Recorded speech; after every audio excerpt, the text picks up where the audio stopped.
దైవస్వరూపులారా, embodiments of A love. సాధనలు చేయనక్కర్లేదు, You don't need to do any special practice.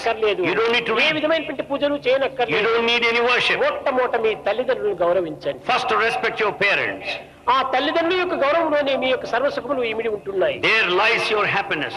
వారిని ప్రేమించండి, You love them. వారి ఆజ్ఞను శిరసావహించండి. Follow their command. ఒకవేళ అది సక్రమమైనటువంటిది కానప్పుడు నీవు వారికి చక్కగా ఎక్స్ప్లెయిన్ చేయడానికి నీవు తగినటువంటి ప్రయత్నం If చేయాలి. their command is not acceptable to you, convince them, అంతేకాని వారు explain them. చదువురానటువంటి మూర్ఖులు, నేను చదువుకున్నటువంటి గనుడు అనేటువంటి అహంకారానికి అవకాశం అందించకూడదు. Don't pride yourself egoistic because your parents are illiterate but you are educated. ఏమిటి నీ చదువులు? What is your education after all? చదువులన్నీ చలివి చాలా వివేకి అయి మగిడి తన్నెరుగడు మందమతుడు.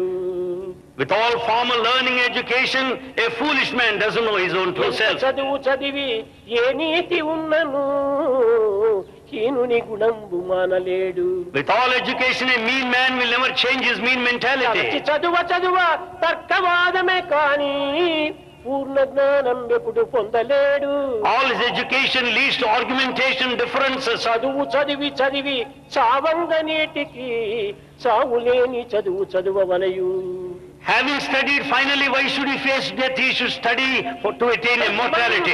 కేవలం భౌతికమైనటువంటి లౌకికమైనటువంటి bookish knowledge. This is all secular, physical, worldly knowledge. ఇది కేవలం జీవనోపాధికి పనికి వస్తుందా కానీ జీవిత పరమావధికి పనికిరావు. It is useful for our living, not to the goal of life. కనుకనే మన జీవితం అనేటువంటిది రెండు రెక్కల పక్షి వంటిది. So our life is a bird with two Prema wings. సేవ అనేటువంటిది రెండు రెక్కలు మనం ధరించాలి. We should have the two wings of రెక్కల service. చేత పక్షి ఏ విధంగా పైకి ఎగురుతున్నదో Just as birds ఈ fly ప్రేమ high, సేవల చేతనే మనం ఉన్నత స్థాయిని పొందాలి. with this service we should reach noble heights. ఇందులో ఏ రెక్క పోయినప్పటికీ ఇది గమ్యాన్ని చేరలేదు. With one of the two wings you cannot reach the goal.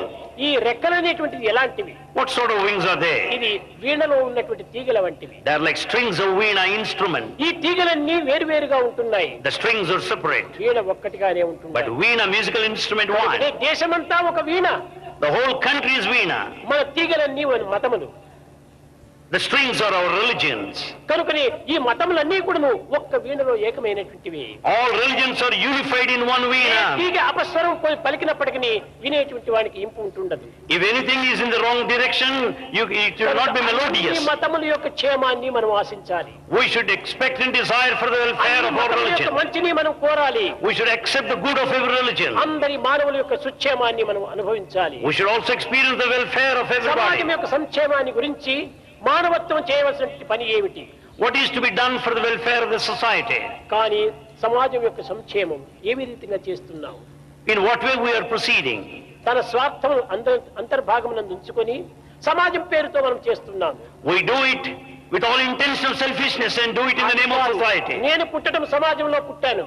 I am born in సమాజం society. లేకపోతే నేను క్షణమైనా నేను జీవించలేను. I cannot live for a moment నా without సుఖము, నా society. ఆనందము, నా సౌఖ్యము అంతా సమాజంతో ఇమిడి ఉంటున్నాను. My happiness and pleasure depend on కనుక ఈ సమాజం society. సేవ నా సేవనే కానీ పరోక్ష సేవ కాదు. Service to society, ఈ service to one's own విధమైన self. ఏకత్వ భావంతో మనం గుర్తించాలి. We should understand this నేను unity. సమాజానికి సేవ చేస్తున్నాను అంటే ఇది అహంకార తత్వమే అవుతుంది. If you say I am serving society, it is ego.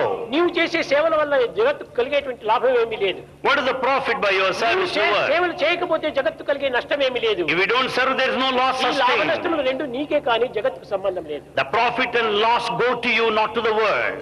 కనుక ఇట్టి సమభావాన్ని మనం గుర్తించడానికి ప్రయత్నించాలి ఈనాటి యువకులు. The youth today should understand this principle of equality and equanimity. ఈ యువకులలో ఉండినటువంటి యొక్క తత్వము కేవలం ఒక నిజమెత్తంగా భావిస్తున్నారు.